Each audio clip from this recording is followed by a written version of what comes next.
सुरू झालं की तिला सांग. हा, सुरू कर रश्मी, सुरू कर. श्री परमात्मने नमः.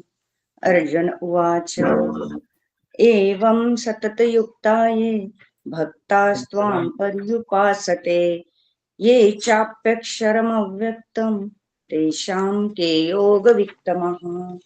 श्री भगवान उवाच मय्यावेश्य मनो ये मां नित्ययुक्ता उपासते श्रद्धया परयोपेता ते मे युक्ततमा मतः.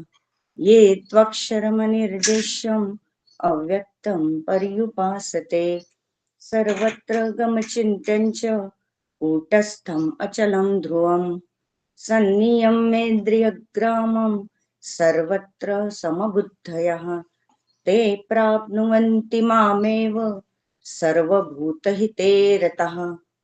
क्लेशोऽधिकतरस्तेषाम् अव्यक्तासक्तचेतसाम् अव्यक्ता हि गतिर्दुःखं देहवन्वीरवाप्यते. ये तु सर्वाणि कर्माणि मयि सन्न्यस्य मत्परः अनन्येनैव योगेन मां ध्यायन्त उपासते तेषामहं समुद्धर्ता मृत्युसंसारसागरात्. भवामि न चिरात् पार्थ मय्यावेशितचेतसाम् मय्येव मन आधत्स्व मयि बुद्धिं निवेशय निवसिष्यसि मय्येव अत ऊर्ध्वं न संशयः. अथ चित्तं समाधातुं न शक्नोषि मयि स्थिरम् अभ्यासयोगेन ततो मामिच्छप्तुं धनञ्जय. अभ्यासेऽप्यसमर्थोऽसि मत्कर्म परमो भव मदर्थमपि कर्माणि कुर्वन् सिद्धिमवाप्स्यसि. अथ एतदप्यशक्तोऽसि कर्तुं मद्योगमाश्रितः सर्वकर्मफलत्यागं ततः कुरु यतात्मवान्. श्रेयो हि ज्ञानमभ्यासात् ज्ञानात् ध्यानं विशिष्यते ध्यानात् कर्मफलत्यागात् शान्तिरनन्तरम्. अद्वेष्टा सर्वभूतानां मैत्रः करुण एव च निर्ममो निरहङ्कारः समदुःखसुखक्षमी सन्तुष्टः सततं योगी यतात्मा दृढनिश्चयः. मय्यर्पितमनो बुद्धिर्यो मद्भक्तः स मे प्रियः. यस्मान्नो द्विजते लोको लोकान्नो द्विजते च यः. हर्षामहर्षभयोद्वेगैर्मुक्तो यः स च मे प्रियः. अनपेक्षः शुचिर्दक्ष उदासीनो गतव्यथः सर्वारम्भपरित्यागी यो मद्भक्तः स मे प्रियः. यो न रुष्यति न द्वेष्टि न शोचति न काङ्क्षति शुभाशुभपरित्यागी भक्तिमान्यः स मे प्रियः. समशत्रौ च मित्रे च तथा मानापमानयोः शीतोष्णसुखदुःखेषु समस्सङ्गविवर्जितः.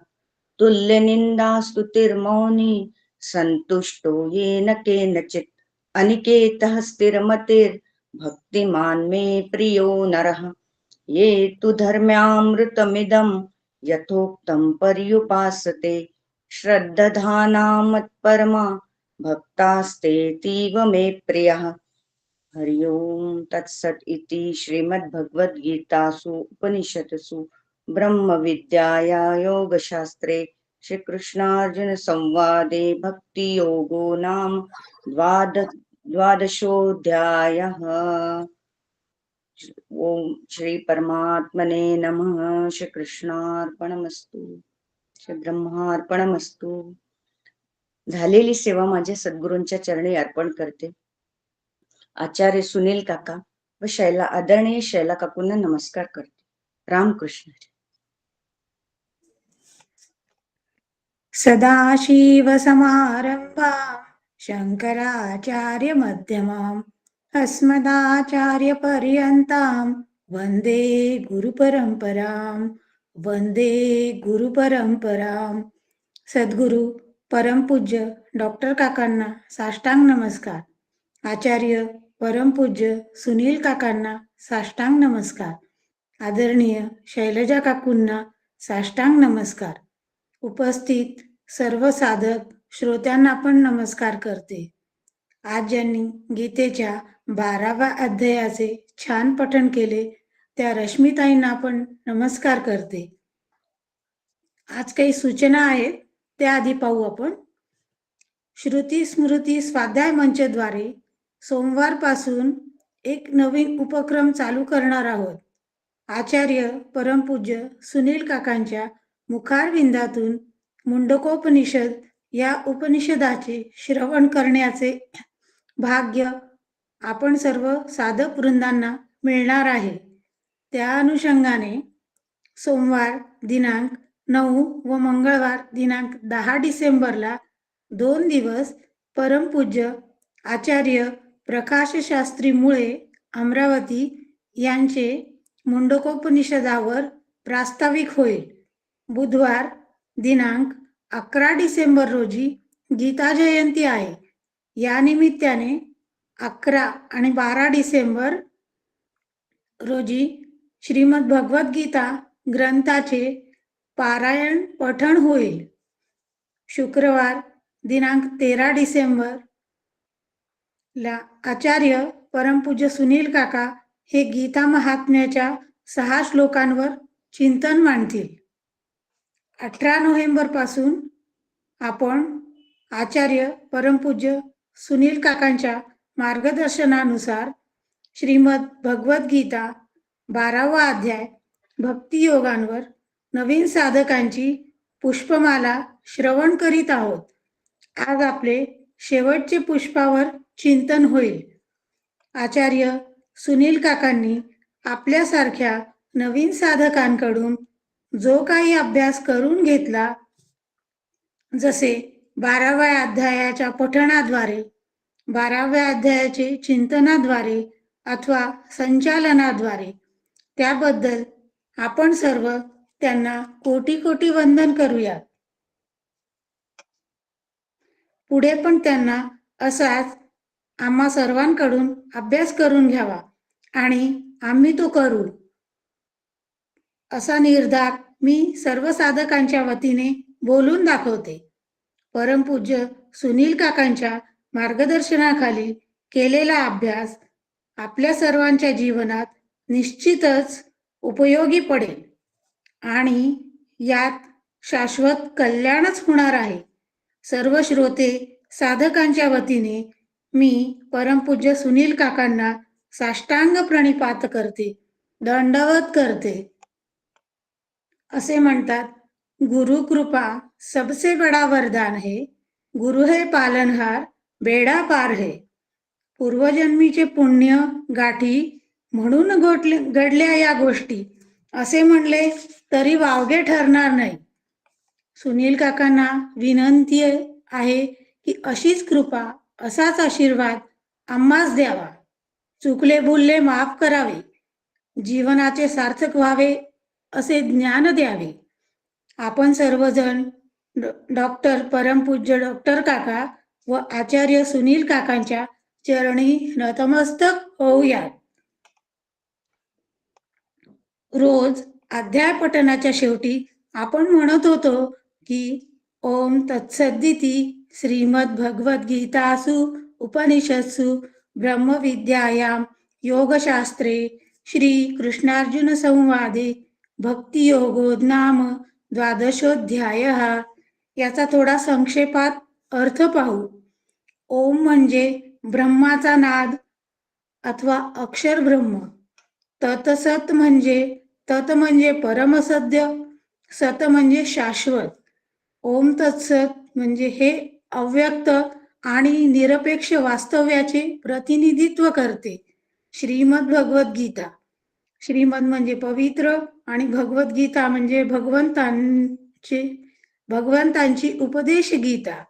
उपनिषत्सु, भगवद्गीता ही उपनिषदांचा सार आहे, म्हणून गीतेला गीतोपनिषद पण म्हणल्या जाते. ब्रह्मविद्या, ब्रह्मा परमसत्याचे प्रतिनिधित्व करते आणि विद्या म्हणजे ज्ञान, ब्रह्मविद्या म्हणजे परमसत्याचे ज्ञान. योगशास्त्र, योग म्हणजे जुळणे, जुळणे म्हणजे भगवंताशी जुळणे, म्हणजेच आत्म्याचे परमात्म्याशी मिलन.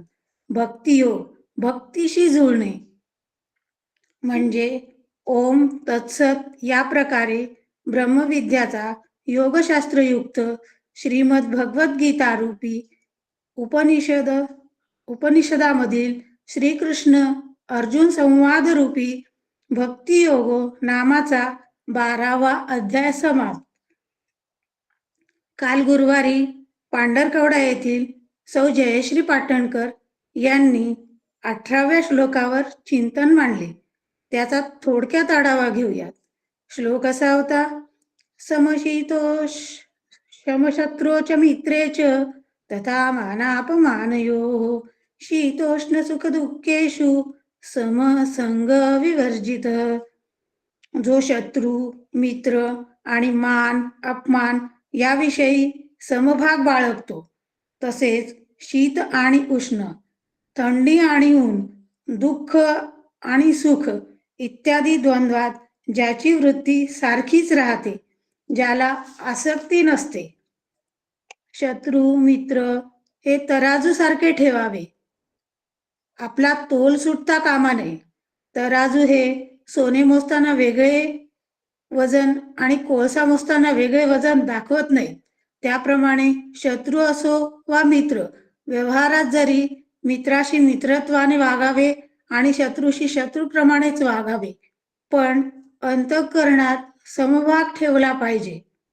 भडकलेले आणि संतापलेले अंतःकरण कधीच भक्ती करू शकत नाही. मान अपमान हे अहंकारावर आधारलेले आहेत. अहंकारामुळे त्रास होतो. मान अपमान हे देहासाठी असे मानले पाहिजे. शुद्ध आत्म्याला मान अपमानाशी काहीही फरक पडत नाही. मान करणाऱ्यावर प्रेम करू नये आणि अपमान करणाऱ्यावर द्वेषही करू नये. प्रारब्धाने जे घडेल ते घडेल असे समजून शांत राहावे. आत्म्याची उपाधी देह आहे. देहाला सत्यत्व दिले नाही पाहिजे. आत्मस्वरूपाकडे लक्ष केंद्रित असले पाहिजे. तेव्हा संग विवर्जित केला असे होईल. जीवनाचे साफल्य करायचे तर संग सोडता आला पाहिजे. अभ्यास केला तर बोलता येते. ध्यान घेतले की व्यक्त करता येते. पण जीवनात वापरले पाहिजे किंवा आत्मसात केले पाहिजे, तरच फायदा होईल. डॉक्टर काका सांगतात त्याप्रमाणे गीतेचे गीत गात राहू, अर्थ त्याचा पाहत राहू, अर्थानुसार जगत राहू, ते जगणे सतरूप चितरूप आनंदरूप करून घेऊ. आता मी श्लोक क्रमांक 19 आणि 20 यावर चिंतन मांडण्यासाठी यवतमाळचे थोर व्यावसायिक आणि आपल्या ग्रुपवर नेहमी संचलनाचे काम करणारे, सर्वांना परिचित असणारे, अत्यंत प्रसन्न आणि हसतमुख व्यक्तिमत्व श्री पद्माकर वैद्य यांना आमंत्रित करते. पद्माकर दादा डॉक्टर काकांचे अनुग्रहित आहेत. एकनाथी भागवताचा अभ्यास वर्ग ऑफलाईन घेतात. त्यांच्या संत वाङ्मयाचा गाढा अभ्यास आहे. डॉक्टर काका म्हणतात, वक्ता, व्यक्तिमत्व, वक्तृत्व आणि वक्तव्य या चारही गोष्टी ह्यांच्यामध्ये आढळतात. सुनील काकांनी सांगितलेल्या प्रत्येक कामात ते अग्रेसर असतात. प्रत्येक कार्यात पुढाकार घेऊन काम करणारे असे सुनील काकांचे ते हुकुमी एक्केच आहेत. पद्माकर दादा, आपण चिंतनास प्रारंभ करावा. धन्यवाद अर्चनाताई. पद्माकर दादा, थोडं आपला अँगल वरचं कट होतंय. आता मगाशी चांगलं होता. हा, बस याच पोझिशन मध्ये ठीक राहील. ठीक आहे, ठीक आहे, आलं लक्षात.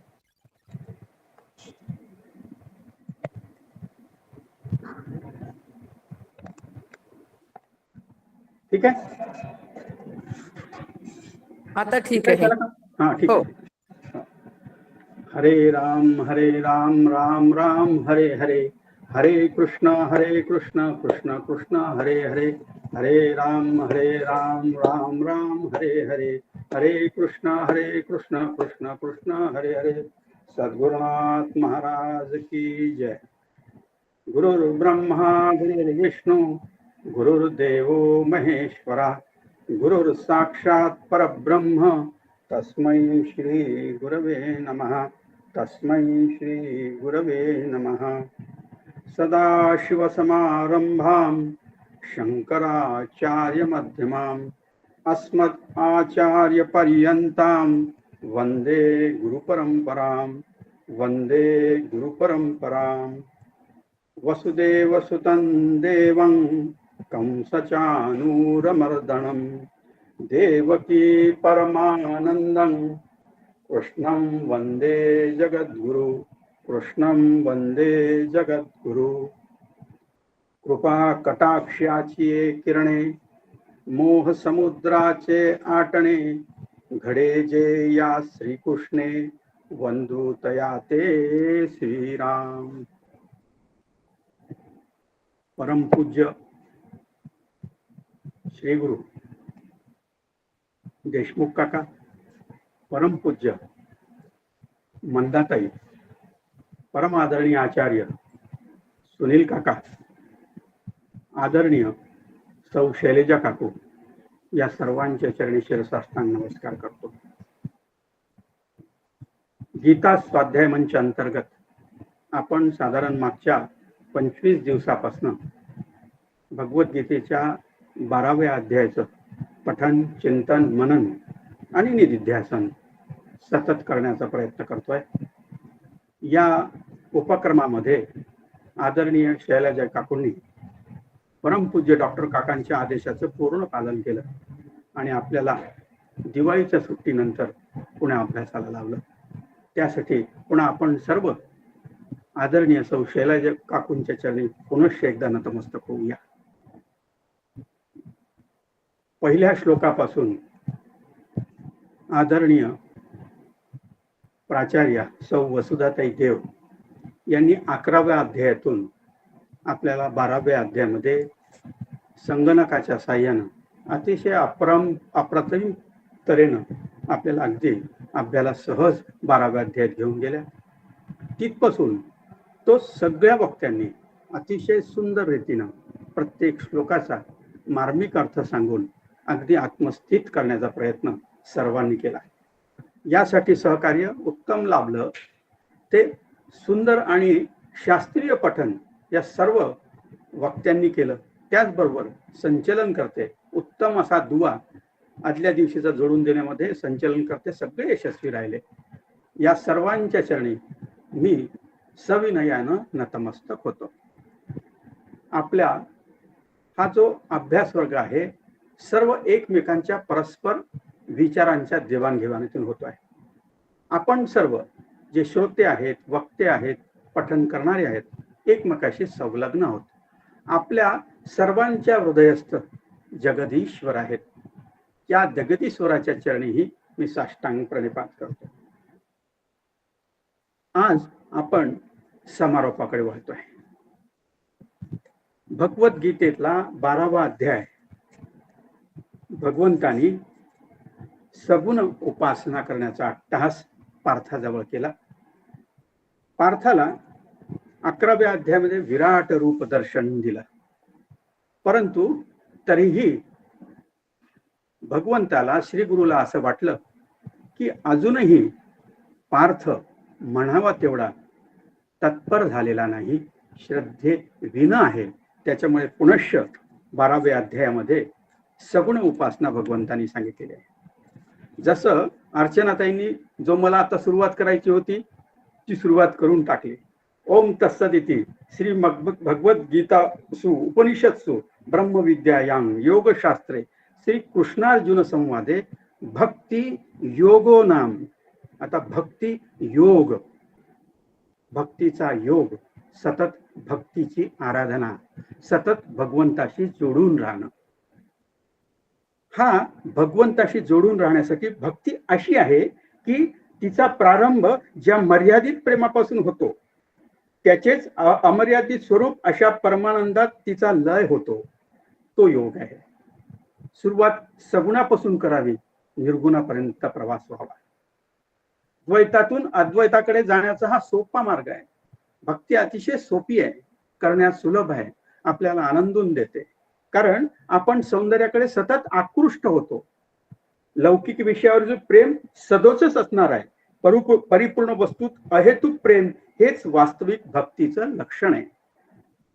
नारद भक्ती सूत्रामध्ये स्वात्वमस्यं परम प्रेय स्वरूपः, जसं तुकोबा म्हणतात, ऐशी कळवळ्याची जाती करी लाभाविण प्रीती. श्री गुरूंची कृपादृष्टी सतत असते. ज्यावेळेस आपल्याला अनुग्रह होतो, आपल्या कुलदेवतेचं आपल्याला फल प्राप्त होतो, ईश्वर निष्ठा प्राप्त होते आणि श्री गुरुची प्राप्ती होते, त्याच वेळेस आपल्या उन्नतीला खऱ्या अर्थानं सुरुवात झालेली असते आणि तोच आपला खऱ्या अर्थानं दुसरा जन्म आणतो. भगवत प्रेमाने भरून गेलेलं अंतःकरण हे भक्तीचं मुख्य साधन आहे. भगवंत तत्वरूपाने निर्गुण निराकार आहेत, ईश्वर रूपाने सगुण निराकार आहेत. माणसाचा स्वभाव आहे जिकडे सौंदर्य आकर्षित होते, जसं राजस सुकुमार मदनाचा पुतळा रवी शशी कळा लोपलिया, त्याच्या सगुण रूपाने प्रेम जोडणे सहज होऊन जाते. सदा माझे डोळा जडो तुझी मूर्ती, रूप पाहता लोचनी सुख झाले हो साधनी. अशी अवस्था यावी, अशी भक्तीची उत्कट प्रेम यावं, यासाठी अट्टहास भगवंतांनी केला. जसं मी सांगितलं, पहिला जो श्लोक होता, परम आदरणीय प्राचार्य सौ वसुधा देव यांनी एवं सतत युक्ताय या श्लोकावर आपल्याला 11व्या अध्यायातून अतिशय सहजतेनं आणून सोडलं. आपल्याला कळलंही नाही 11व्या अध्यायातून कसं आपण 12व्या अध्यायात आलो आणि अभ्यासाला कसं लागायचं हे सविस्तर वर्णन होतं. हे सविस्तर वर्णन किंवा हा आतापर्यंतचा आपला हा प्रवास होऊनही भक्तीला आपण लागत नाही. त्याची काय कारण आहे? आपल्याला कोणत्याही याच्यासाठी काहीतरी आपल्याला मिळाल्याशिवाय आपण त्याला लागत नाही. आपण हा भक्ती योग साधण्याचा जो प्रयत्न करणार आहोत, या भक्ती योगातून अंतस्थ भगवंताच्या हृदयापर्यंत आपल्याला जायचं आहे, तर मला काय मिळणार आहे हा प्रश्न स्वाभाविक तुमच्या माझ्या मनात पडतो. आपण अभ्यासाला लागलोय, अभ्यास करतोय आहे, पण याची फलश्रुती काय आहे? मला काय मिळणार आहे? काय मिळणार आहे तर कारणासह सकल दुःख निवृत्ती आणि परमानंदाची प्राप्ती. ही शाश्वती पहिल्या अध्यायापासून तर शेवटच्या अध्यायापर्यंत भगवंत आपल्याला आश्वस्त करताय. सर्व धर्म परित्याज्य मामेक्यम शरणं व्रज अहं तां सर्व पापेभ्यो मोक्षयिष्यामि मा शुचा. भगवंताने आश्वस्त करून टाकलेलं आहे. संपूर्ण धर्माचा आश्रय सोडून तू केवळ मला जरी शरण आला, मी तुला संपूर्ण पापातून मुक्त करेन, चिंता करू नको. इतकं ठोस आश्वासन भगवंतानी दिलाय, तरी मी तिकडे वळत नाही. याची काय कारण आहे? आता तुम्ही आपण साधारण जीव आहोत, परंतु पार्थासारखा बलाढ्य ज्ञानी पराक्रमी असूनही त्याला कित्येक दिवस भगवंताच्या चरणाशी लीन व्हायला लागले. युद्धभूमीवर समोरासमोर आहे, युद्ध परिस्थिती आहे, पार्थ डळमळलेला आहे. याही अवस्थेमध्ये दुसऱ्या अध्यायामध्ये सांख्य योग सांगून संपूर्ण ज्ञान सांगून झालाय, तरी पार्थ काही समजायला तयार नाही. अशीच अवस्था माझीही होते.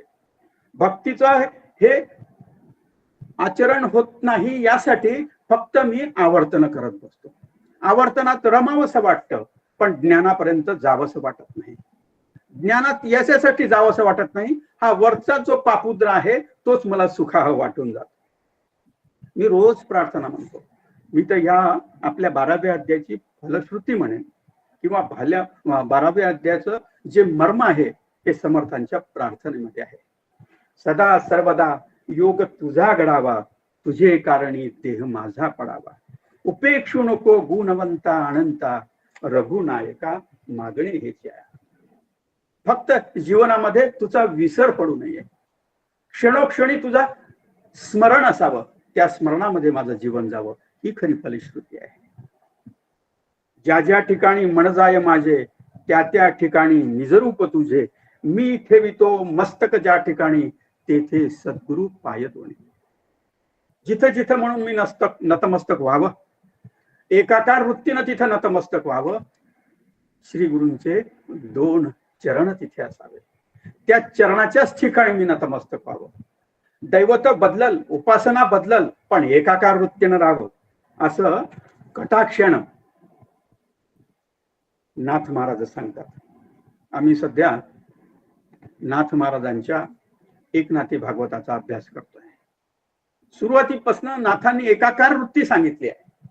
एकाकार वृत्तीला कुठेही सोडलं नाही. जनार्दन आणि स्वामी आणि नाथ महाराज एकरूप होऊ पाहतात. प्रत्येक श्लोकामध्ये, प्रत्येक ओवीमध्ये त्यांचा तो अट्टहास आम्हाला सतत दिसतो. जयाचेणी कृपा कटाक्षे, अलक्ष लक्ष बिन लक्षे, साक्षी विसरली साक्षे, निज पक्षे गुरुतत्वे. काय अप्रतिम ओवी आहे. काकांनी हे आम्हाला समजावून सांगितले, याविषयी विस्तारानं मी इथे बोलणार नाही. तेने जीवविन जीवविले, मृत्यूविन मरणची मारिले, दृष्टी घेऊन दाखविले, देखणं केले सौंदर्य. ही दुसरी काय अप्रतिम ओवी आहे. काय करायचं आहे, काय दिसत नाही, काय करायचं आहे, काय करून काय मिळणार आहे, याची फलश्रुती नाथ महाराज आपल्याला सांगतात.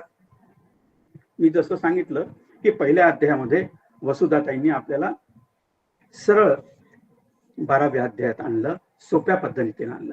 पण तरीही माझी भक्ती जागृत नाही झाली. का झाली नाही? 2 आपण उदाहरणं पाहू. भगवंतानी आपलं विराट दर्शन 2 वेळा दाखवलं.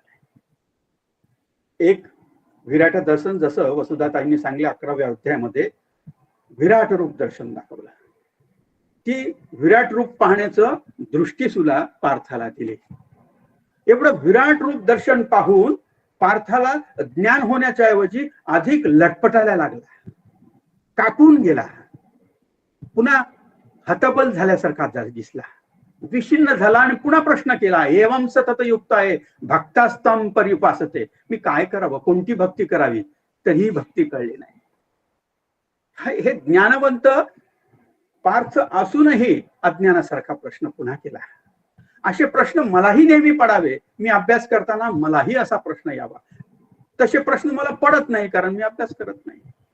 ही माझी शोकांतिका आहे. आणि दुसरा प्रसंग असा आहे, ज्यावेळेस श्रीकृष्ण बालवयात होते, बाहेर जायचे, इतरत्र जाऊन लोणी चोरून आणायचे, लोणी खायचे. काही काही वेळेला क्लुप्ती करत असताना ते लोणी सुद्धा मातेला माती खाल्ल्यासारखं वाटायचं आणि यशोदा रागवायची. हे काय करतोयस तू? तुला कितीदा सांगून तुला कसं नाही कळत? बाळकृष्णाला बांधून ठेवावं. कितीही बाळकृष्णाने विविध प्रकरण समजवण्याचा प्रयत्न केला तरी यशोदा ज्यावेळेस समजत नाही असं ते पाहतात, तर त्यावेळेस आपल्या मुखामध्ये यशोदेला विराट दर्शन दाखवलेलं आहे. संपूर्ण सृष्टी गरगरा फिरताना आपल्या मुखात दाखवली. हे बालवय आणि अप्रतिम अशी सृष्टी या बालवयातून संपूर्ण संस्कृती दाखवून दिली. यशोदा सुद्धा काही काळासाठी माता अवाक झाली. हे पोरग मला काय दाखवते आहे, पण ती मायानं खेळलेली होती. एवढं विराट रूप या बालवयामध्ये श्रीकृष्णामध्ये आहे, हे सत्य आहे पाहायला ती विसरली. जसं ती मायानं होती, ज्ञान होऊन अज्ञान पार्थ होता. या दोन्ही ठिकाणी भगवंतानं विराट रूप दाखवलं, पण भक्ती रूपानं दोघांनाही पाहता नाही आलं.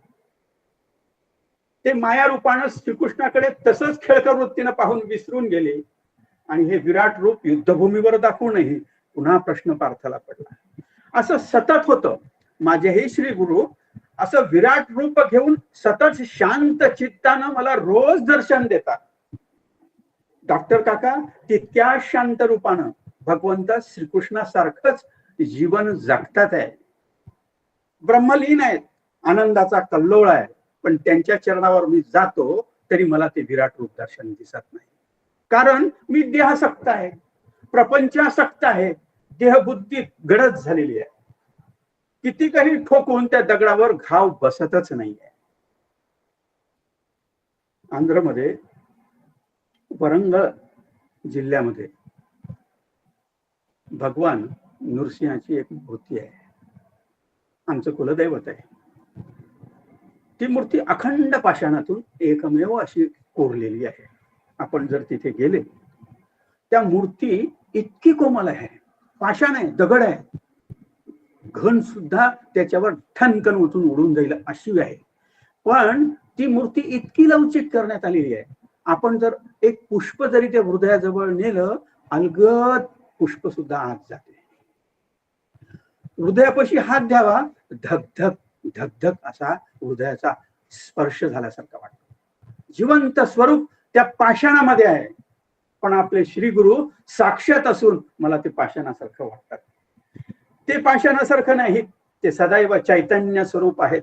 पण मी म्हणून त्यांच्या चरणी असा भक्तिभाव जसा भगवंतांनी सांगितला तसा घेत नाही. आजचा आपला श्लोक आहे. आपण विस्तार आणि प्रस्तावना न करता लगेच आपल्या श्लोकावर येऊ, कारण वेळ आपल्याला कमी आहे. तुल्य निंदा स्तुतीर मौनी संतुष्टो येन केनचित अनिकेत स्थिर मतीर भक्तिमान्यो प्रियो नरः.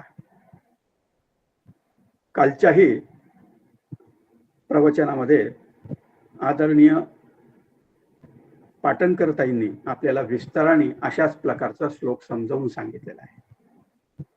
अतिशय सुंदर त्यांनी कथन करून सांगितलं. निंदा स्तुतीमध्ये समभाव ठेवणारा, वाणीवर संयम नसलेला, संतुष्ट, जे काही मिळेल त्यामध्ये संतुष्ट, निवासासाठी स्थान नसलेला, बुद्धी स्थिर असलेला, भक्तियुक्त असलेला मला प्रिय आहे, असं या श्लोकामध्ये भगवंत म्हणतात. असा या श्लोकाचा सरळ अर्थ आहे. तुल्य निंदा स्तुतीर, निंदा आणि स्तुती. जे निदते नेघे स्तुती न श्लाघे आकाश न लगे लोपू जैसे. ज्ञानेश्वर माऊली म्हणते, आकाशाला जसा कोणताही लाग नाही, त्याला कोणताही लेप नाही, जो निंदेला मनाने स्वीकार करीत नाही, स्तुतीत चढूनही जात नाही, असा जो आहे तो भगवंताला प्रिय आहे. सुखरूप ऐसा तुझा कोण सांगा माझ्या पांडुरंगासारखा. मला या अशा द्वैतात राहायचं नाही आहे. मला लौकिकामध्ये हे द्वैत सतत अनुभवाला येतात आणि त्याच्यात मी रममान होतो. माझं स्वरूप विसरून मी स्तुती निंदा अभ्यास करत असताना मला हा सतत अनुभव येतो. अभ्यास केला, चांगला केला म्हटलं की माझ्या अंगावरून मोरपीस फिरतो. आणि थोडं कोणी म्हणावं, नाही हो तुमचा आजचा विषय जसा नेहमीचा होत नाही की नाही तसा आज झालेला नाहीये, लगेच मी विषिन्न अवस्थेत चालला जातो. हा माझ्या जीवनातला क्रम आहे. मी सुखरूप नाही कारण मला निंदा करण्यात धन्यता वाटते. कोणाची निंदा करताना त्याची सर्व दोष सांगत सुटतो. जे दोष ज्यामध्ये नाहीत तेही सांगून मोकळा होतो. असलेले नसलेल्या दोषाचे वर्णन करणे म्हणजेच निंदा. मनुष्यात असलेल्या नसलेल्या गुणांचे वर्णन करणे म्हणजे स्तुती. असं मी दोलायमान स्थितीमध्ये सतत चालतो. हे द्वंद्व माझ्या मनामध्ये सतत असतं. हे संकल्प विकल्प रूपानं माझ्या मनामध्ये स्थिर होतात, बुद्धीला भ्रष्ट करून टाकतात. निंदा किंवा स्तुतीमुळे हर्ष, संतोष किंवा विषाद या परस्पर विरुद्ध वृत्ती निर्माण होतात. आणि ह्या परस्पर विरुद्ध वृत्ती साधकाला मुली अंगीकारता येत नाही. असं जर याच्यावर स्वार झालं तर कितीही प्रगती करा, कितीही अभ्यास होऊ द्या, धाडकीना खाली पडल्याशिवाय राहत नाही. ही आपण कित्येक महात्म्यांच्या ज्या आजच्या कलियुगातल्या आहेत त्यांच्याकडे पाहू शकतो. निंदा प्रतिकूल असल्यामुळे कुणी निंदा केली की मनुष्य एकदम दुःखी विषण्ण अवस्थेत जातो. स्वतःच्या स्तुतीची प्रशंसेची श्रवण केल्याने मनुष्य सुखवून जातो, हुरळून जातो. कुणाबद्दल काही बोललं ते ऐकवत आलं की माझी स्थिती पार विषिन्न होऊन जाते. एक उदाहरण पाहू. एका कार्याच्या वधू परीक्षणासाठी मला जाण्याचा योग आला. माझे आप्तच होते आणि आम्ही सर्व वधू घेऊन वरपित्याकडे त्यांच्या घरी गेलो. वधूचा पाहण्याचा पूर्ण कार्यक्रम झाला. कार्यक्रम आटोपल्यावर स्वाभाविकच आमच्यातले ज्येष्ठ होते, त्यांनी वरपित्याला विचारलं, काय हो आता काय आहे तुमचं, कसं काय विचार आहे. त्यांनी म्हटलं नाही ठीक आहे, आम्ही आता आणखीन काही आम्हाला मुली बघायच्या आहे आणि त्यानंतर आम्ही तुम्हाला जे काय ते कळवू ना. आमच्याकडले हे सद्गृहस्थ होते, कास्ट कर्मठ आणि आपल्या स्वतःबद्दल खूप असा अहंकार बाळगून त्यांचा थोडासा दबदबा समाजामध्ये असल्यामुळे मी स्थळ आणलेलं आहे. तर काय कारण आहे तुला न पसंत करायचं? पसंत न करण्यासारखं मुलीमध्ये काय आहे? असं वारंवार वारंवार वारंवार चिडून चिडून चिडून चिडून त्यांना विचारलं, कारण तेही त्यांचे आप्तच होते. शेवटी रागावून कारण तुला सांगावंच लागेल, नापसंत काय हे कारण सांगल्याशिवाय मी काय तुझं घर सोडणार नाही. आता वर पिताही तेवढेच त्यांच्याच तोडीचे. शेवटी त्यांनी त्यांच्या तोंडावरच सांगितलं, तुमची मुलगी नकटी आहे. आता सगळे आम्हाला नाकावर रुमाल ठेवून परत यावं लागलं. हा झाला प्रसंग साधारण. पण ह्या प्रसंगाचं या कुटुंबाने इतकं भाव केलं की त्या मुलाला जिथं जिथं दाखवायला जाईल त्याची निंदा करायची. काही केलं त्याचं लग्न होऊ नाही द्यायचं, हा हट्टाचंच करून टाकलं. म्हणजे हा एक वांग्या दाखल आहे. परंतु आपण लौकिकामध्ये हे उदाहरण नित्याची पाहतो. आपल्याबद्दल कोणी वाईट म्हटलं की त्याचा बट्ट्याबोळ करायला मी सतत तयार आहे. त्याच्या गुणदोषात न होता त्याचा पूर्ण नायनाट कसा होईल हे मी चंग बांधून टाकतो. हे लौकिकाचं साधारण स्थिती आहे. या स्थितीवर स्वार होणं हे साधकाला परवडण्यासारखं नाही. याच्यामुळे माझा नाशच होणार आहे. सूर्य प्रकाश रूप आहे, हे स्थिर करावं लागते. तो सतत प्रकाश देणार आहे, त्याच्यावर लांछन नाही, स्तुती निंदेचं कारण नाही. ज्ञानी भक्ताला चांगला वाईट हा लाग लागता कामा नये. तुकोबा म्हणतात, जसं कुणी वंदा कुणी निंदा, आम्हा स्वहिताचा धंदा. काय तुम्हाशी गरज आम्ही भजू पंढरीनाथ. कोणत्याही जीवाचा नघडो मत्सर, वर्म सर्वेश्वराचे पूजनाचे. असं आपण हे स्तुती आणि निंदेतून बाहेर पडावं. मग कोणती स्थिती धारण करावी? पुढे भगवंत सांगतात आहे, मौनी स्थिती धारण करा. मौनी स्थिती म्हणजे नक्तप नव्हे. आपण जे आपल्या परंपरेनुसार आपलं अनुष्ठान करण्यासाठी नक्त करतो, म्हणजे एक 5 दिवस 2 दिवस 1 दिवस नक्त धरतो, म्हणजे अबोला धरतो, वाणीवर संयम करतो, न बोलण्याचा प्रयत्न करतो. हे म्हणजे मौनी आहे का? भगवंताला हे असं मौनी म्हणायचं आहे का? नाही. न तू वृथा वाक्यम समुच्चर्याम. वृथा वाक्याची बडबड थांबव. फक्त ब्रह्मस्थित होण्यासाठी, आत्मस्थित होण्यासाठी जो संवाद करायचा आहे तो सतत संवाद कर.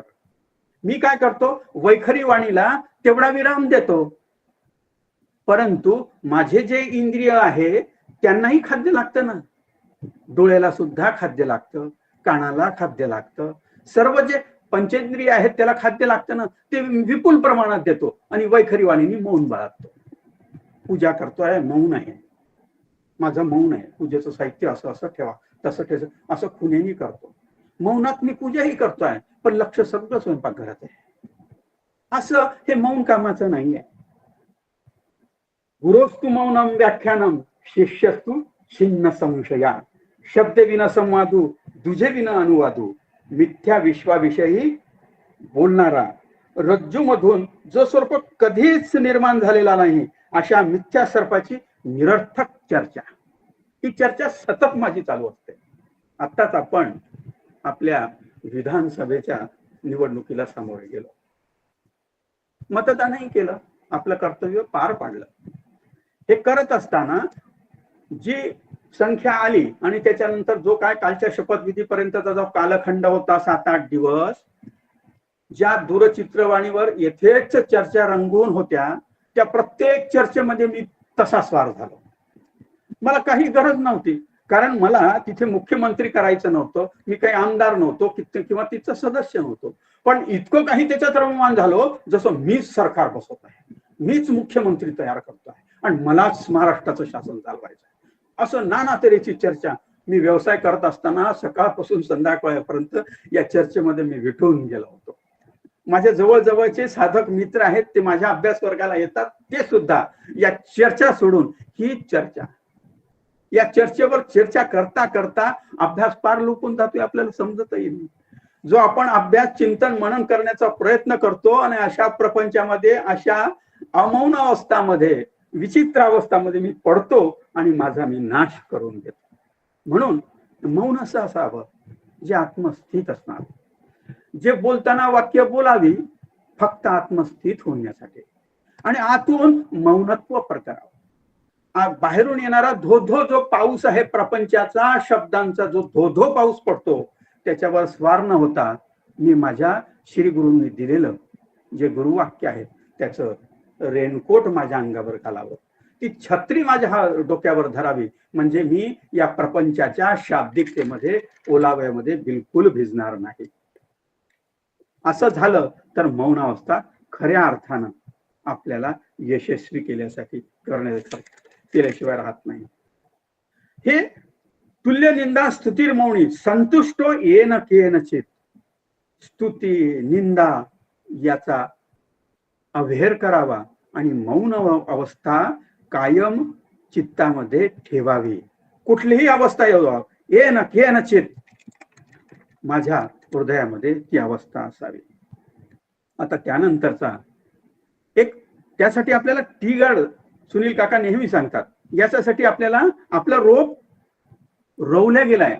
आत्मस्थितीचं श्री गुरूंनी रोप माझ्या हृदयामध्ये रोवलंय आणि मी मशागतही अभ्यास रूपाने करतो आहे. पण असं करत असतानाही ते रोप पूर्ण वृक्षामध्ये परिवर्तित होईल की नाही सांगता येत नाही. कारण अशा प्रपंचातल्या तुल्य निंदा या गोष्टींमध्ये मी रममान होत असतो आणि कित्येक जीवजंतूंचा प्रादुर्भाव माझ्या या इवल्याशा रूपावर होणार असतो. त्याच्यामुळे श्री गुरूंचं ट्री गार्ड घट्ट त्याच्यावर रोवून घ्यावं. म्हणून बाहेर येणारे बाहेरच जीवजंतू राहतील आणि माझं रोप उदयाला येईल आणि आकाशाकडे झेपही घेऊ शकेल. आपलं जीवन म्हणजे साधारण 4x100, जसं ऑलिम्पिक मध्ये रेस असते, रिले रेस आपण त्याला म्हणतो, असं रिले रेस प्रकारचं आपलं जीवन आहे. एक 25 वर्षाचा टप्पा झाला की दुसऱ्या 25 वर्षाच्या टप्प्याकडे आपलं जे हातातलं लंबक असतं ते द्यावं आणि आपण बाजूला व्हावं आणि त्या वयाला धावू द्यावं. पण मी काय करतो, अगदी वृद्धापकाळही आला पण नातूचे निर्णय सुद्धा मीच करेन. माझ्या मुलांनी काय करावं हे मीच ठरवेन, असं मी करतो. कारण 100x400 मीटरची शर्यत आहे. 100 मीटर माझं धावून झालाय, 200 मीटर माझं धावून झालाय, मुलाचंही करून झालाय. पण तो लोलक मी हातात धरतो आणि तिसऱ्याही धावकाबरोबर सतत धाव धाव धाव धाव धावत, काही गरजच नाही आहे ना. अरे ती रेस संपलेली आहे, 25 वर्ष संपून गेलेला आहे, तुझा कार्यभाग पूर्ण संपला आहे, तरी तू पुन्हा त्या प्रपंचामध्ये ते दोलक घेऊन धाव धाव धावतो आणि दम दोन खाली पडतो. अशी अवस्था माझी सतत आहे. हे रिले रेस आहे. हे झालं की ते सोडून द्यायचे आहे ते 25 वर्ष आणि दुसऱ्या 25 वर्षात स्थित मला आत्मस्थित होण्यासाठी वापर करायचा आहे. तरी मी दुसऱ्या पिढीकडे तिसऱ्या पिढीकडे उगत मधामधात करून तसा थपकीने तोंडावर पडत असतो. अनिकेत घर नसलेला, अनिकेतच स्थिरमती भक्तिमान प्रियो नरा. अनिकेत राहण्याचं ज्याला ठिकाण नाही, ज्याला निश्चित असं स्थान नाही, जे राहतो तेच आपले घर म्हटल्यावर या रचनेबद्दल ममत्व तयार होते. ज्ञानी पुरुषाला असे कुठलेच घर नसते. ज्याप्रमाणे आकाशात वाऱ्याला नसते, तो नित्य स्वैर भैर धावत असतो. त्याला कुठलीही विश्रांती नसते, कुठलेही विश्रांती स्थळ नसते. हे विश्वची माझे घर, ऐसी मती जयाची स्थिर, किंबहुना चराचर आपण झाला. ज्ञानेश्वरांची उभी. ज्ञानेश्वरांना अगदी ओसरी सुद्धा मिळाली नव्हती, पण विश्वाची गवस्ती त्यांनी घातली. आता विश्वात्मके देवी यांनी वाग्यज्ञे तोषावी अशी प्रार्थना विश्वासाठी केली, कारण ते आत्मस्थित केव्हा झालेले होते. तसेच तुकोबा सुद्धा आपल्याला वृक्षवल्लीकडे जायला सांगतात. माझं कुठलंही घर नाही, वृक्षवल्ली आम्हा सोयरे वणचरे, पक्षी हे सुस्वरे आळविती, येणे सुखे रुचे एकांत वास, नाही गुण दोष अंगा येती. आकाश मंडप पृथ्वी आसन, रमे तेथे मन क्रीडा करी, हरी कथा भोजने परवडी विस्तारी, करोती प्रकार सेवू करी. तुका म्हणे होय मनाशी संवाद, आपलाशी वाद आपणाशी. असं जेव्हा या लौकिकातल्या घराचा विचार न करता आपला जे आत्मस्थित असलेलं जे घर आहे, लौकिकातलं घर सोडा, तो खूपच वाईट आहे, त्याचंही सोडा, पण या देहामध्ये हे देह सुद्धा माझ्यासाठी एक घर आहे. हे घर मला उन्नतीही करू शकते आणि अधोगतीही करू शकते. या घराचा सुद्धा गर्व करू नये असं पार्थाला भगवंत सांगत आहे. मला या घराचा कदाचित गर्व होणार नाही, जी वास्तू आहे ती वास्तू तथास्तू म्हणत राहते किंवा काय होईल याचाही गर्व कदाचित अभ्यासाने होणार नाही, परंतु माझी देहासक्ती एवढी गडद झालेली असते, माझं जे हे शरीर रूपी घर आहे याचाही मला अहंकार होऊन जातो. हे घर म्हणजे माझं सर्वस्व आहे असं वाटून जातं, पण हे क्षणिक आहे, क्षणभंगूर आहे, हे मृत्यू लोकाचं देणं आहे, त्यांनी दिलेलं हे आहे. खरं घर हे मृत्यू लोकाचं आहे. जाणार हे आपण सगळं पाहत असतो, पण तरीही मला या देहाबद्दल विशेष रूपानं आसक्ती होते. त्याचे राहण्याचे ठिकाण खरं स्वस्वरूप आहे, स्वतःचं प्रत्येकात्मक स्वरूप हे विश्वामध्ये नाही. सर्व गुरु इंद्रियाने बुद्धी चित्ती अहंकार याचा त्याग करणं, तरच या घरामध्ये शाश्वत रूपानं आपण राहू शकतो. हे घर मला बाधित करत नाही. मग काय करावं? अशा घरामध्ये स्थिरमती व्हावं, बुद्धी स्थिर करावी, मती स्थिर असणे आवश्यक आहे, विचलित असता कामा नये. यतात्मा दृढनिश्चया, आत्मस्वरूपाच्या ठिकाणी मती स्थिर केली पाहिजे, तिथेच दृढनिश्चय झाला पाहिजे. भगवंत कुठेही विचलित होत नाही. कुरुक्षेत्र असो, धर्मक्षेत्र असो, जीवन असो, परकार्य असो, भगवंत स्थिर कायम दिसतात. निश्चयाचा महामेरू समर्थ शिवबांबद्दल आणि हनुमंताबद्दल ही वाच्यता जेव्हा करतात, ही स्थिर स्थिती आहे. ही स्थिर स्थिती अशी आहे, जेव्हा मी आत्मस्थित झालो, श्री गुरुनाथ चरणी लीन झालो, ही स्थिती कायम असावी. लौकिकातला पसारा पार बारून दूर सारून द्यावा. सुख दुःख भेद अभेद आप्त परकीय गुण अगुण या स्थितीच्या पलीकडे आपण कधीतरी गेलं पाहिजे.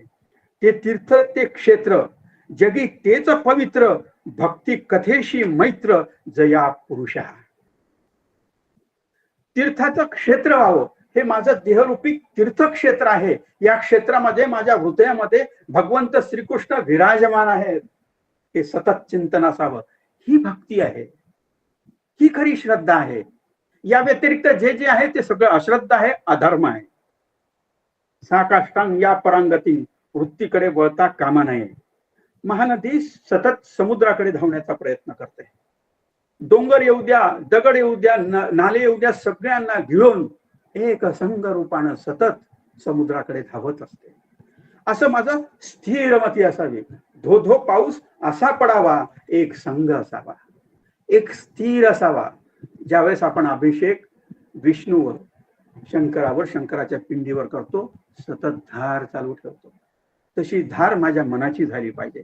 एक संघ त्या वृत्तीकडे, त्या मनाकडे, त्या अवस्थेकडे मला जाता आलं पाहिजे. यद्गत्वा निवर्तन्ते तद्धामम परमम. जिथे गेल्यावर ज्ञानी जन्म मरणाच्या संसाराकडे परत येतच नाही, तेच परमधाम होय, तीच परमस्थिती होय. त्याच परमस्थितीला राहणं आवश्यक आहे. तुल्य निंदा स्तुतीर मौनी संतुष्टो येन केनचित अनिकेत स्थिरमतीर भक्तिमान मेस प्रियो नरहा. अशी स्थिर स्थिती जे अनिकेत होऊन प्राप्त करून मला स्थिर गतीला, स्थिरावर जाता आलं पाहिजे. असा हा 19व्या श्लोकाचा थोडक्यामध्ये आपण स्पष्टीकरण पाहिलं. आपल्याला 2 श्लोक आज घ्यायचे आहे. एतु धर्म्याम मृतमिदम यथोक्तम पर्युपासते श्रद्धाना मत्परमा भक्तास्तेतीव मे प्रियः. जे श्रद्धावान साधक सतत माझ्या अनुसंधानात राहून या मतपर असलेल्या भक्त ते मला अतिव प्रिय होतात, असा या श्लोकाचा अर्थ आहे.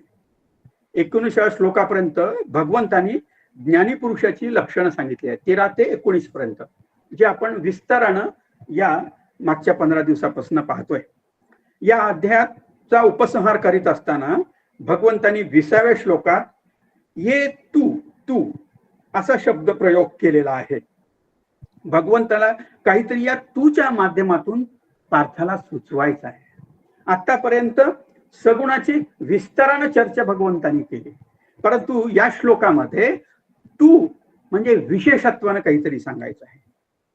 परिपक्व तीव्र मुमुक्षु साधक आणि अपरिक्व मनाचे साधक या दोहोतील भेद दाखवण्यासाठी तू हा शब्द प्रयोग केलेला आहे. आतापर्यंत 11व्या अध्यायामध्ये विराट रूप दर्शन दाखवून झालं, तरी पार्थ पुन्हा प्रश्न करता झाला, भक्ती मी कोणती करू, सगुणाची की निर्गुणाची?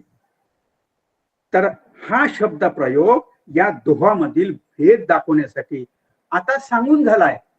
भक्त पार्थ द्रवितही झाला आहे, श्री गुरुच्या चरणाशी लीन झाला आहे, संपूर्ण शिष्यत्व पत्करलेला आहे. आता सखा राहिला नाही, मित्र राहिला नाही, आता फक्त श्री गुरु तेवढे राहिले. नको देवराया अंत आता पाहू, प्राण हा सर्वथा जाऊ आहे. या नश्वर जीवाची काहीही शाश्वती नाही. जीवन क्षणभंगुर आहे, मर्त्य आहे. क्षणाला मृत्यूच्या समीप मी जातो आहे. अशी अवस्था असताना मृत्यूचं थैमान या कुरुक्षेत्रावर आहे.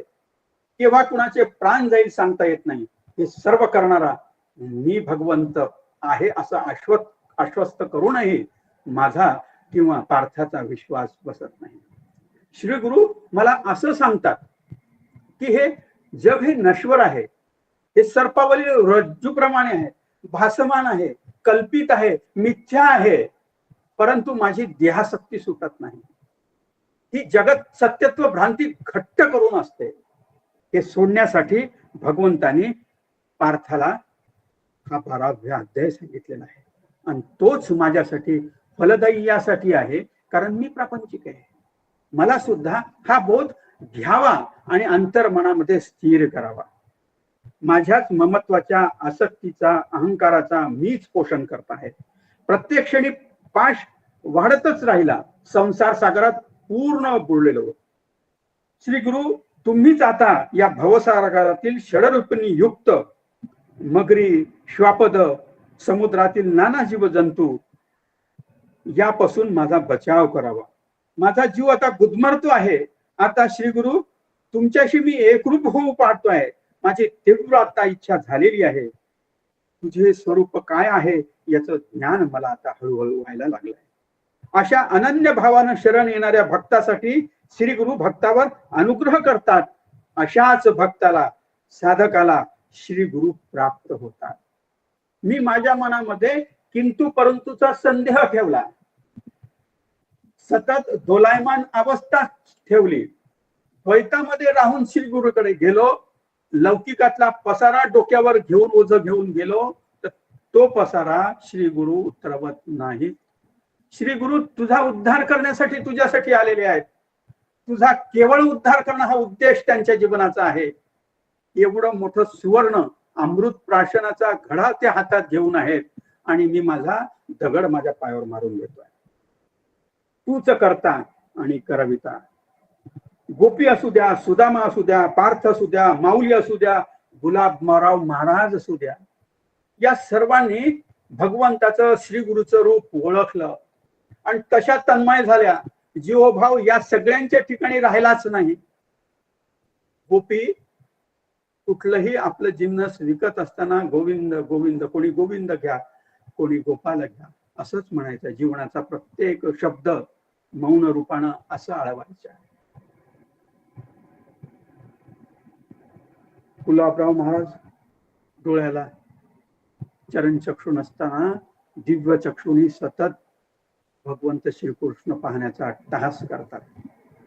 परंतु मला श्रीगुरु साक्षात माझ्या समोर आहेत असूनही मी करंट आहे, त्याकडे तशा रूपाने मला पाहता येत नाही. दळिता कांडिता तुझं गाईन अनंता, न विसंबे क्षणभरी तुझे नाम गा मुरारी, नित्य हाची कारभार सुखी हरी निरंतर. हाच अट्टा असा असावा. मी व्यवसाय करतो, मी नोकरी करतो, मी प्रपंच करतो, मी परमार्थ करतो, मी जे जे म्हणून करतो त्या सर्वांच्या ठिकाणी जर मी भगवंताला स्थित ठेवून त्या चरणाशी लीन राहिलो तर हनुमंतासारखी भक्ती व्हायला वेळ लागत नाही. रामभक्त तसं होता येतं, राममय तसं होता येतं, पार्थासारखं श्रीकृष्णमय तसं होता येतं. संत तुकोबा विठ्ठलमय होतात. कल्याण स्वामी आणि समर्थ असं नातं होऊन जातं. तुकोबा आणि विठ्ठल असं नातं होऊन जातं. हनुमंत आणि राम असं नातं होऊन जातं. पार्थ आणि श्रीकृष्ण असं नाव होतं. माझे श्री गुरु डॉक्टर काका आणि मी असं का होऊ नये असा सतत माझ्या मनामध्ये जर प्रश्न पडला तर सर्व प्रश्नांचं उत्तर आत्मस्थित होण्यासाठी असं येतं. धर्मामृतमिदम येतु धर्मामृतमिदम. धर्म म्हणजे धारण करणं, अंगीकारणं, स्वीकारणं. परंतु साधकासाठीचा जो धर्म आहे अमृत स्वरूप धर्म, हे धर्माचे जे विविध पदर आहेत ते आपल्याला काही कामाचे नाही. ज्याचा जसा धर्म असेल तो स्वीकारेल. पण साधक या नात्यानं मला असा धर्म स्वीकारला पाहिजे, असं धारण केलं पाहिजे, अनुष्ठान असं केलं पाहिजे की जे अमृत स्वरूप आहे. उष्णता हा अग्नीचा धर्म आहे, गारवा हा पाण्याचा धर्म आहे. जो आपला धर्म आहे तो आत्मस्थित होण्यासाठी आहे. वेळ कमी आहे तरी थोडक्यात मी एक कथा मंदाताईने सांगितली धर्मासाठी, ती थोडक्यात सांगतो. आत्ताच मागच्या 1-1.5 महिन्या पहिले मंदाताई आमच्या यवतमाळला येऊन गेल्या आणि ताटीचे अभंग याविषयीची प्रवचनमाला त्यांची 4 दिवस चालली. धर्माविषयी बोलताना त्यांनी एक उदाहरण दिलं की जुन्या काळी तिखट करून ठेवायची पद्धत होती. आता सारखं पाकिट आणून ठेवायचं नव्हतं की वर्षभराचं तिखट तयार करून ठेवायचं. 2, 4, 5, 10 किलो मिरच्या आणायच्या, त्याची देठं तोडायची आणि बरडीमध्ये वर्षभर पुरेल एवढं तिखट ठेवायचं. पावसाळा जसं यायचा पावसाच्या आर्द्रतेनं त्याच्यामध्ये अळ्या व्हायच्या आणि ज्यावेळेस ती काढून पाहावं तर त्याच्यात अळ्या झालेल्या पांढऱ्या पांढऱ्या. मग मला माझा आत्मा त्याच्या प्रति जागृत व्हायचा. अरे या अळ्या झाल्या, किती वळवळत आहे, या तिखटाने किती आग होत असेल यांना. म्हणून त्या सगळ्या अळ्या काढाव्या. जसं आपल्याला तिखट हाताला लागल्यावर कशी आग होते, मग तिथे काय करतो आपण, चांगलं तूप घेतो आणि ते हाताला चोळतो आणि गारवा घेण्याचा प्रयत्न करतो. मंदाताईंनी सांगितलं मलाही तसंच वाटलं, यांना किती आग होत असेल. मी तर साधक वृत्तीची, सात्विक वृत्तीची, आणि मला वाटलं या आळ्यांना किती आग होत असेल. त्या सगळ्या आळ्या हळूहळू बोटाने वेचल्या, एका वाटीमध्ये घेतल्या आणि चांगलं तूप त्याच्यावर टाकून ठेवलं आणि झाकून ठेवलं. आता दुसऱ्या दिवशी काय झालं ते आपलं आपण ठरवावं. ती कथा त्यांनी रंगवून सांगितली व्यवस्थित अशी समजावून, पण आपल्याला वेळ नाही तितका, म्हणून याच्यातून मी एवढं सांगतो. आळ्याचं दुसऱ्या दिवशी काय झालं असेल, आळ्याचा धर्म होता तिकटामध्ये राहणं, त्या आगीमध्ये राहणं तिचा धर्म आहे. मी त्याच्यात उगाच ढवळाढवळ करता कामा नये. या जीवनामध्ये माझं असंच होतं, धर्म मी असाच स्वीकारतो आणि या अशा अधर्मामध्ये जातो. मी जिथं धर्म व्हायला पाहिजे तिथं धर्म नव्हता, अधर्म करण्याचा प्रयत्न करतो. माझा धर्म आहे आत्मस्थित होणं आणि त्यासाठी येणारे जे जे आहे ते अवधारणं, हे धारण करण्याचं कार्य आहे ना. पण हे धारण न करता मी असं वेगळ्या प्रकारे त्या आळ्यांना असं तूप टाक, दही टाक, दूध टाक असा सोपस्कार करतो. हे लौकिकाचा पसारा चालू द्या, पण माझा धर्म काय आहे, माझा धर्म आत्मस्थित होणे आहे. माझं आत्मा सच्चिदानंद स्वरूप आहे, त्या सच्चिदानंद स्वरूपाकडे राहणं हा माझा धर्म आहे. कोणत्याही क्षेत्राचे लौकिकातले ज्ञान हे अपूर्णच आहे आणि ते अपूर्णच वाटत असते, त्याच्या मागे धावधाव करू नये. विज्ञानातले हे आपले धार्मिक जे उपविधी पाहतो आपण, जी शोध लागते असं पाहतो, त्याचा विस्तार हा होतच असतो. त्या याच्यामध्ये न धावता सच्चित आनंद हा माझा आत्म्याचा धर्म आहे. ब्रह्माशिवाय दुसरं काहीच नाही, सच्चिदानंद स्वरूप पाहणं हाच माझा धोरण आहे. बाकी सगळ्या व्यावृत्ती आहेत ते सगळं सोडून द्यावं आणि आत्मस्थित होण्यासाठी सदा तत्पर असावं. श्रद्धाना मत परमा, श्रद्धाना सश्रद्ध असणं. या अशा धर्मामधून गेल्यावर श्रद्धा नितांत आवश्यक आहे. नाथ महाराज सांगतात ते चैतन्याचे अलंकार, मी ब्रह्मविद्येचे शृंगार, की ईश्वराचे मनोहर निज मंदिर निवास.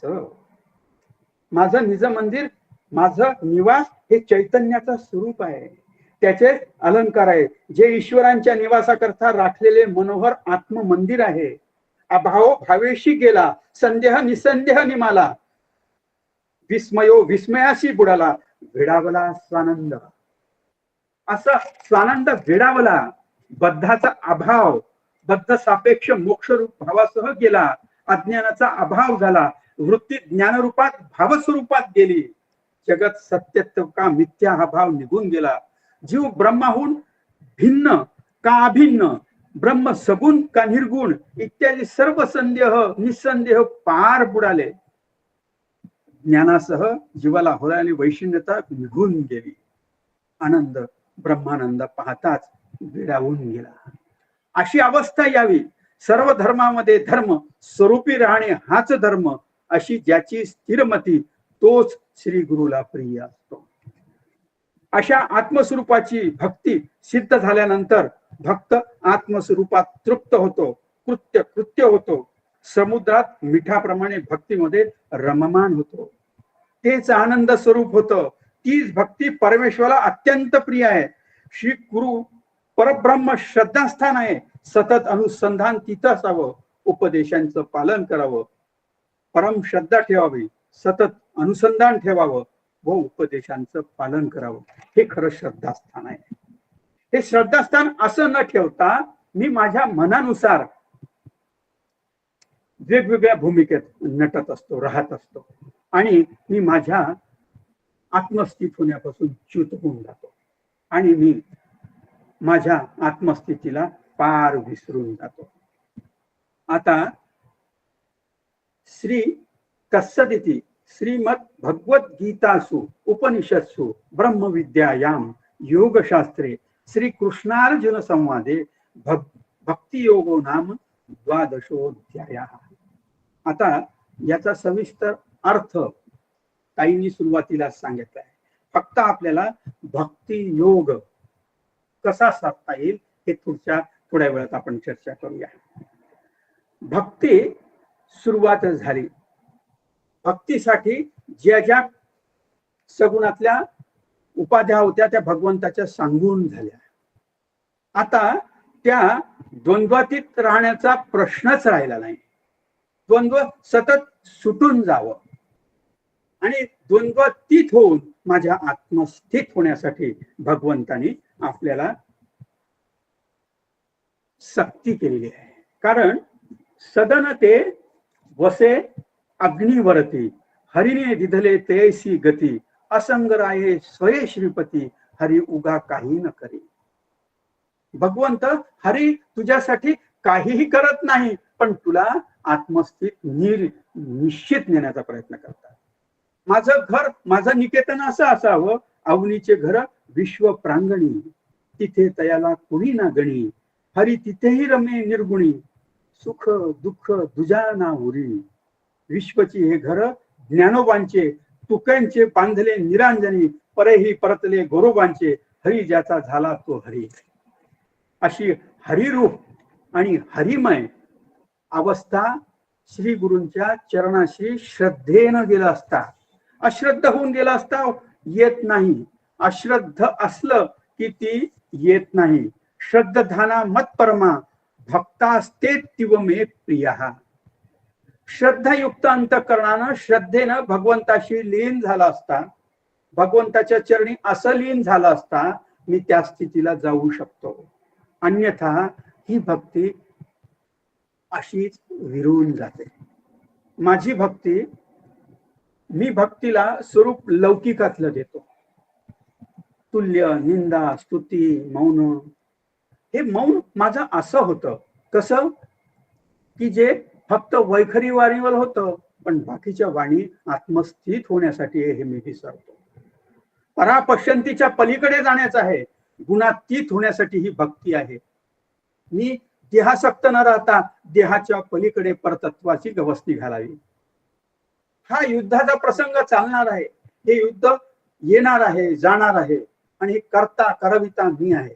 यांच्या जवळची सगळं शस्त्र यांना मारणारा मी आहे. यांना केव्हाच मी मारून टाकलेला आहे. अशी माझी लौकिकातली बुद्धी मी सतत मारून टाकावी आणि तिचं पुनर्जीवन करू नये. तिचा नायनाट मी केव्हाच करून टाकावा. अशा अनिकेत घरामध्ये मी सतत वास्तव्याला असावं. मी अशा वास्तव्याला न राहता माझ्या चार भिंतीच्या चार कॉन्क्रीटच्या या घरामध्ये स्थित होण्याचा प्रयत्न करतो आणि त्यात मी भक्ती पाहू येतो. माझ्या देवघरामध्ये मी उत्तम सजावट अशी काही करतो की त्या सजावटीमध्ये राहू पाहतो, परंतु त्या मूर्तीमध्ये स्थित असलेलं आत्मतत्व मी विसरून जातो. माझं दरवर्षी उद्यापन होतं, दरवर्षी माझी नवरात्रही होते. या नवरात्रामध्ये मी मौनही धारण करतो, मी अशा षड्रूपांचा त्यागही करतो, सर्व भाव अर्पणही करतो, परंतु लौकिकातला पसाराच अर्पण करतो. आत्मस्थित होऊन आतमधले षडरूप मी कधीच घालवत नाही. माझा अहंकाराचा वारा कधीच जात नाही, तो सतत मला घोंगावतच राहतो, वावटूळ करून टाकतो. त्या पूजा, त्या भावे, त्या भक्तीतही मी तसंच पाहतो, भगवंत तशा रूपाने पाहतो आणि माझा भ्रमनिरास होतो. मला असं वाटते की ही मौनावस्था म्हणजे शांतावस्था. काकांनी एक कथा, ज्यावेळेस आपलं हा 12वा अध्याय झाला होता, परमादरणीय सुनील काकांनी एक कथा सांगितली होती. आचार्यांकडे, एका ऋषींकडे एक सश्रद्धा आले आणि त्यांनी ऋषींना प्रश्न केला की भगवंत कसा आहे, भगवंताचं स्वरूप काय आहे, भगवंत आभास कसा होतो, मला त्यांचा भास करून द्या, मग ते कसे असतात हे मला दाखवून द्या. असं 2-3दा त्यांनी मुनींना विचारलं. मुनी त्यावेळेस मौन होते, डोळे त्यांनी उघडले आणि फक्त स्मितहास्य केलं. 2दा त्यांच्याकडे पाहून स्मितहास्य केलं. पुन्हा तोच प्रश्न त्या साधकांनी, सद्ग्रस्तांनी विचारला. अहो, मी विचारतोय तुम्हाला की श्री भगवंत दिसतात तरी कसे, त्यांचं वास्तव स्वरूप तरी काय आहे, त्यांचं रूप तरी कसं आहे. पुन्हा त्या मुलीने पुन्हा स्मितहास्य केलं, मौनामध्येच राहिले. आता याचा कोलाहल वाढायला लागला. 5 मिनिटं झाले हा प्रश्न विचारला, मुली काहीच बोलत नाही. 10 मिनिटं झाले, पुन्हा काहीच बोलत नाही. अर्धा तास झाला, 1 तास झाला, 1 प्रहर निघून गेली, तरी काहीच बोलत नाही.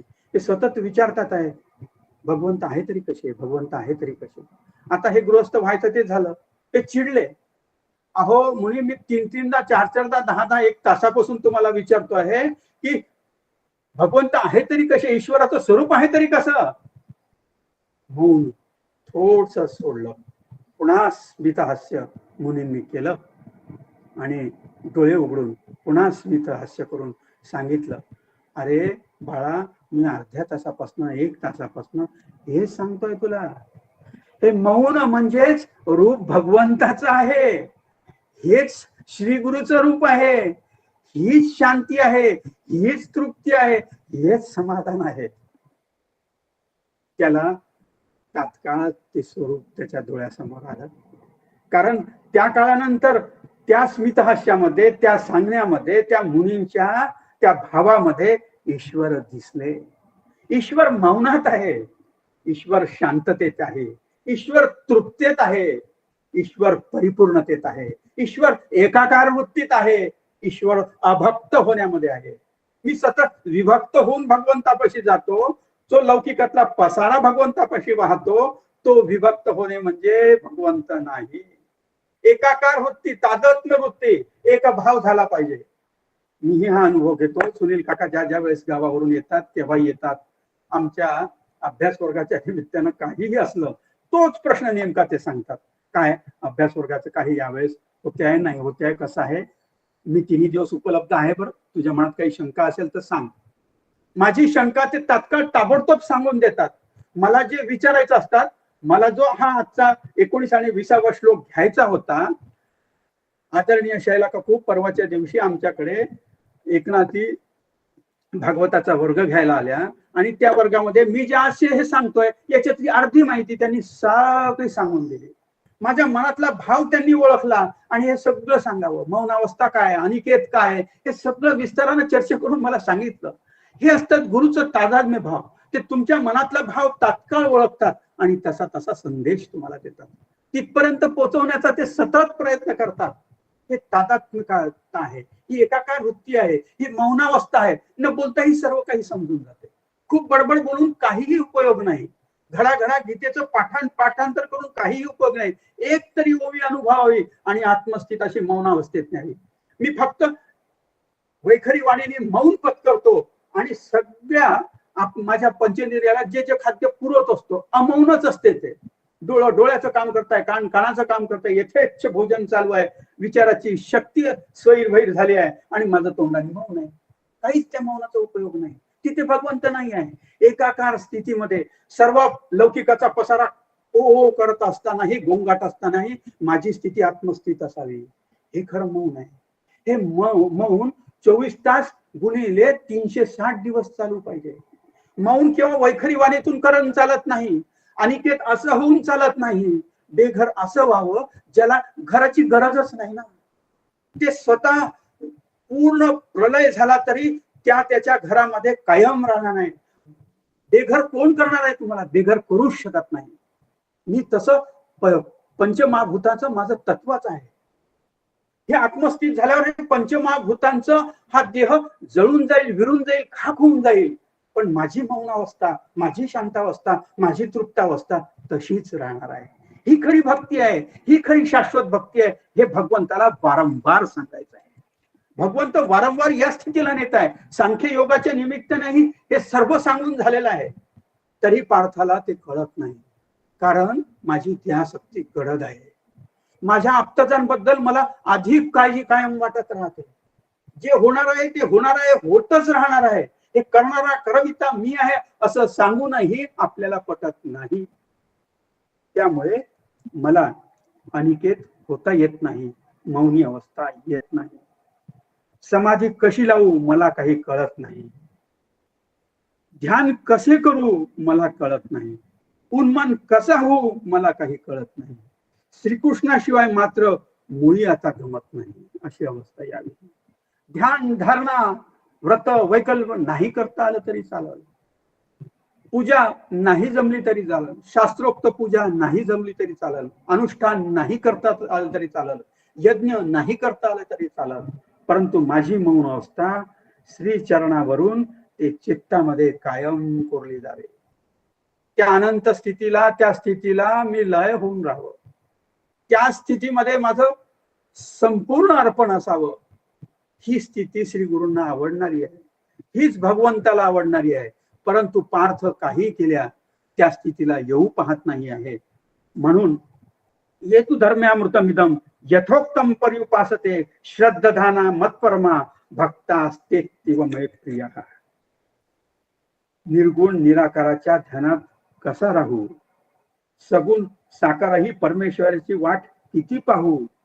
तुझ्या नामरूपाची तुला काय गोडी?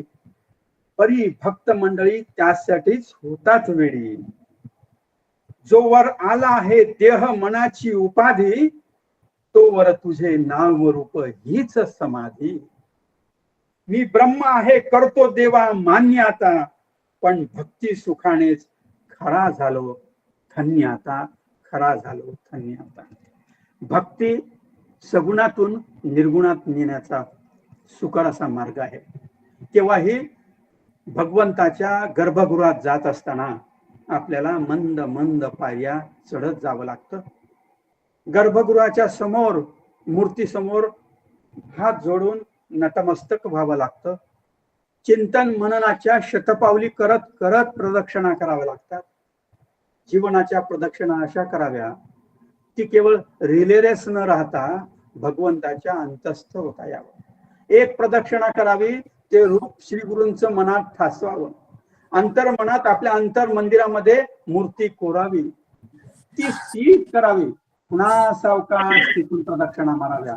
समोर यावं. अगदी 2 मिनिटं, 1-2 मिनिटं, 2 मिनिटं, 2 मिनिटं, 2 मिनिटं, 1-2 मिनिटं समापन करतो. 1-2 मिनिटं पुन्हा प्रदक्षिणा माराव्या. समोर यावं, नतमस्तक व्हावं, लीन व्हावं, अनिकेत व्हावं, मौन व्हावं आणि आपली पूर्ण श्रद्धा भावरूप अशी पुष्पांजली जी सुमन आहे, जे मन सुमन झालेलं आहे, मन निर्मळ झालंय, कोरं झालंय, स्वच्छ झालाय, निर्मळ कापडासारखा आहे, पारदर्शी आहे, असं मन फक्त श्रीचरणावर अर्पण करावं.